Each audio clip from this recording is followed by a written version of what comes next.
Today I want to talk about the part of your brain that creates the future. Why you shouldn't be afraid to have a big vision, big goals for your business.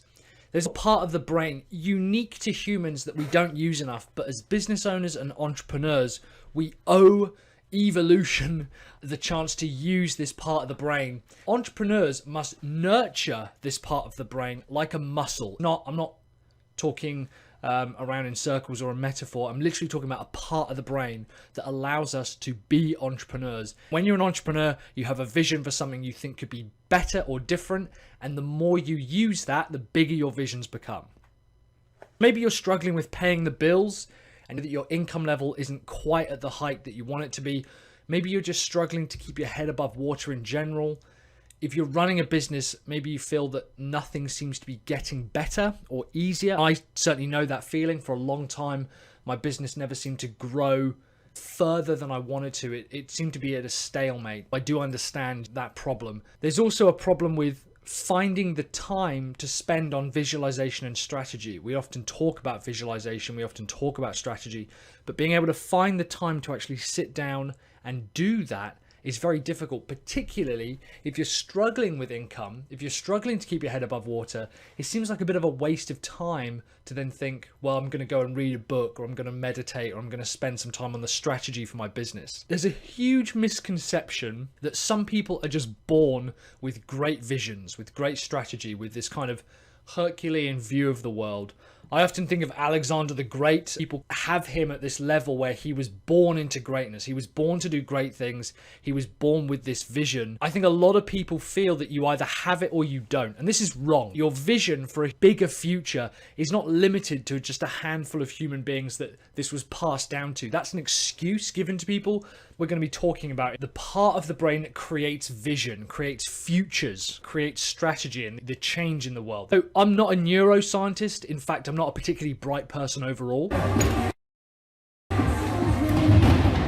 A lot of the things I'm going to be talking about in this video, I've learned from other people, scientists, research, authors, entrepreneurs, and experts. I don't really also understand the intricacies of parts of the brain, and apologies if I get some of the pronunciations wrong. If I have this way off, please just let me know. But as I understand it, there are essentially three parts to the brain. The first kind of model I want to show you, this is from a book called Pitch Anything by Oren Klaff.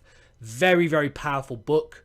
We have the amygdala, which is the crocodile brain. This is the most primitive part of our brain. It's so primitive that it's been with us since before we were even humans, before there were even trees on the planet. We then have the mid part of the brain, which deals with doing actions and completing tasks and essentially using our body. Then we have the neocortex, the part of the brain that only human beings have.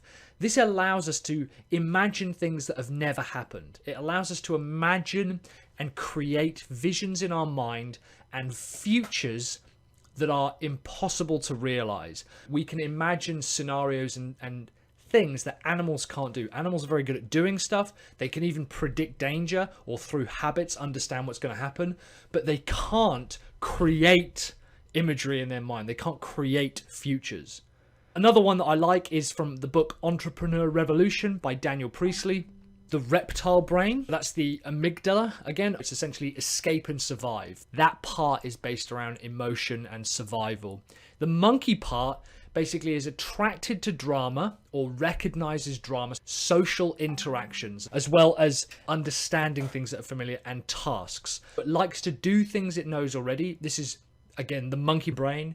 Allows us to take on tasks, do things with the body, repeat things over and over and over, and find familiarity. Reptile brain is about safety, comfort. The entrepreneurial part of the brain, the neocortex, focuses on vision. It is able to create scenarios in your mind that don't exist or can't exist or haven't existed.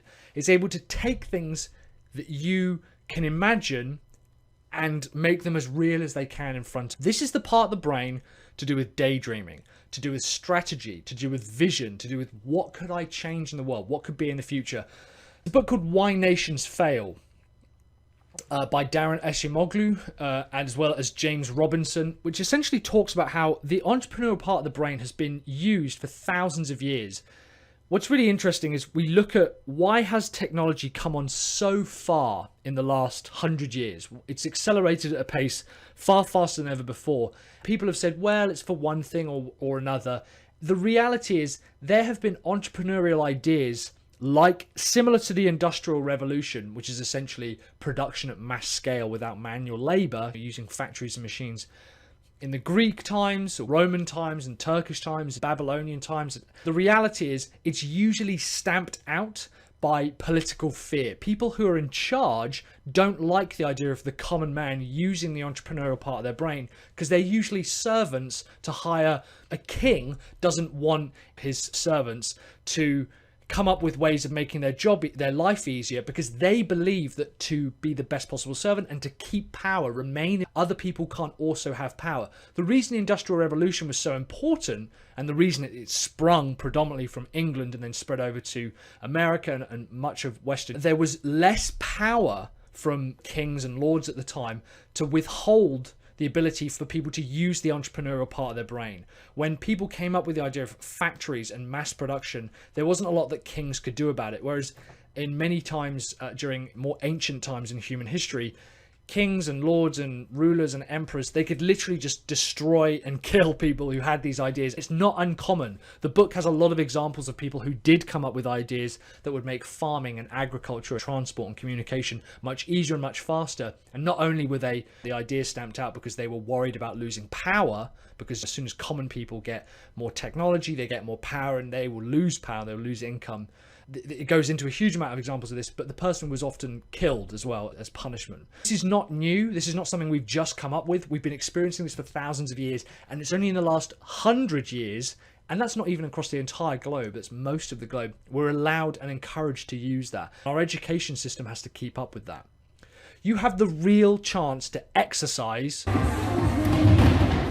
this ability. You have a real chance to exercise this part of the brain. You can use your entrepreneurial part of your brain and begin to visualize and spend time strategizing. This isn't just a thing of some people can do it, some people can't. It's literally a part of the brain that allows you to be capable of it. In my previous video, when I talked about daydreaming and how you have the power to daydream and how it's incredibly important, this is something you should be doing. Imagining the future, imagining what could be. What's really interesting is the more you do it, the more accustomed you'll be to it, and the more you'll allow yourself to think of these mad futures where no one else is able to create this kind of change in the world, and you'll be more comfortable with thinking about it.